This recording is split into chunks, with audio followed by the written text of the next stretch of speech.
की रवानी रहेगी, जिंदगी में ना कोई कहानी रहेगी, खुशियों पर मौज की रवानी रहेगी, जिंदगी में ना कोई कहानी रहेगी।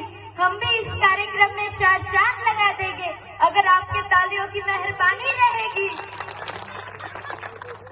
आजच्या कार्यक्रमाचे अध्यक्ष, प्रमुख अतिथी, उपस्थित गुरुजन वर्ग आणि इथे असलेले सर्व स्पर्धक या सर्वांना प्रथमतः माझा नमस्कार। मी दिव्यानी भास्कर मंगरुळकर, यशवंत विद्यालय व कनिष्ठ महाविद्यालय वायगाव निपाणी येथील इयत्ता 9वीची विद्यार्थिनी आपल्या समोर विषय मांडते डॉक्टर बाबासाहेब आंबेडकर यांच्या जीवनातील महत्त्वाच्या गोष्टी व काही प्रसंग। श्री गणेश मैं करती हूँ राष्ट्र के वंदन से, वंदे मातरम के ज्योति में अभिनंदन से, लिए भावना मन में वंदन करती हूँ। सबसे पहले मैं आप सभी का अभिनंदन करती हूँ, सबसे पहले मैं आप सभी का अभिनंदन करती हूँ। डॉक्टर बाबासाहेब आंबेडकर ज्यांच्या नावामध्ये संपूर्ण त्यांचा अर्थ लिहिलेला आहे। बारकाईने अभ्यास करणारे, बाणीदार साधक ते बौद्ध धर्माचे, हे हेतू त्यांचा सर्वसामान्यांचा विकासाचा, म्हणजे बदल समाजात घडून आणणारे आंबेडकर आनंद आलेला सर्वसामान्यांच्या जीवनी, बेधडक सत्याग्रह केला 14 तळ्याचा, डगमगले नाही कितीही संकटे आली तरी, करते ते समाजाचे, रचयिते ते संविधानाचे। डॉक्टर बाबासाहेब आंबेडकर नेहमी म्हणायचे, शिका, संघटित व्हा आणि संघर्ष करा। यामधले शिका म्हणजे काय? आपल्याला सजवतो, आपण शिकतो, असं शिका का? तर तसं नाही, तर ते म्हणतात शिका म्हणजे ज्ञान प्राप्त करा आणि ते ज्ञान फक्त आपल्यापर्यंत नको बोलू, तर सर्वांना वाटा। आपल्याला असं वाटते की जर आपल्याकडे जेवढं ज्ञान आहे आपण सर्वांना सांगितलं तर ते ज्ञान कमी होतात, पण ते महामानव असे नाही म्हणतात, ते म्हणतात जर आपलं ज्ञान आपण दुसऱ्याला वाटलं तर ते ज्ञान आणखी वाढते, ते आणखी होते। नंतर संघटित व्हा।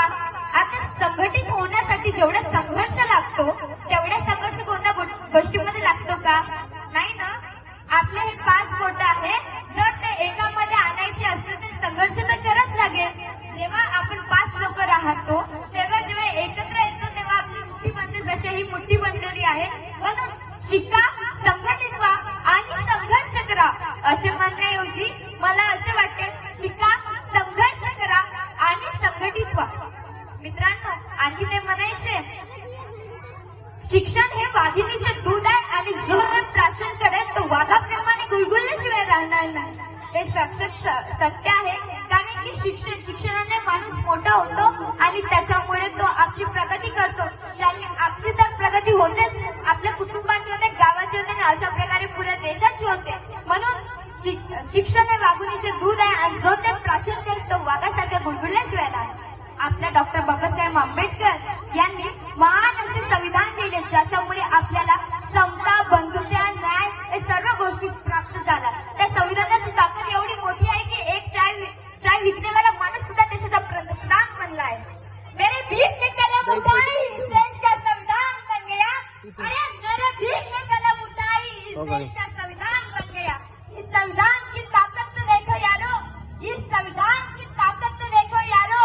एक चाय बेचने वाला आदमी भी देश का पंतप्रधान बन गया, एक चाय बेचने वाला आदमी देश का पंतप्रधान बन गया।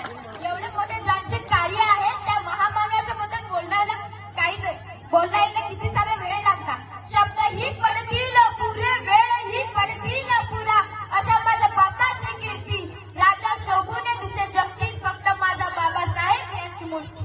राजा शोभूने दिसे जगतील फक्त डॉक्टर बाबासाहेब आंबेडकर माझा। डॉक्टर बाबासाहेब आंबेडकर यांच्या बारेमध्ये बोलायचं झालं तर खूप सारं आहे, पण स्पर्धक खूप जास्त आहे आणि आपल्याला वेळ पावत असल्यामुळे मी जाता जाता फक्त एवढंच म्हणेन, आले की ते गेले की ते उडून गेले भरारा, आले की ते गेले की ते उडून गेले भरारा, संपले नाही आणि संपणार नाही माझ्या भीमाचा दरारा, माझ्या भीमाचा दरारा। ज्ञान से जुलूम का जला दिया, इंसान से इंसान को मिला दिया। ज्ञान से जुलूम का जला दिया, इंसान से इंसान को मिला दिया। इस देश में नेता तो अनेक हो गए, इस देश में नेता तो अनेक हो गए, उन सबको एक सलाह दिया, उन सबको एक सलाह दिया। मेरे भीम ने तो पूरा हिंदुस्तान मिला दिया, मेरे भीम ने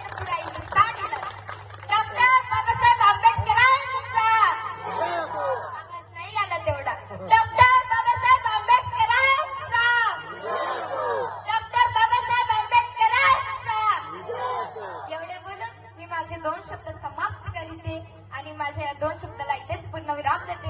माझ्याकडून बोलण्यामध्ये काही चूक झाली असेल तर मला माफ करा.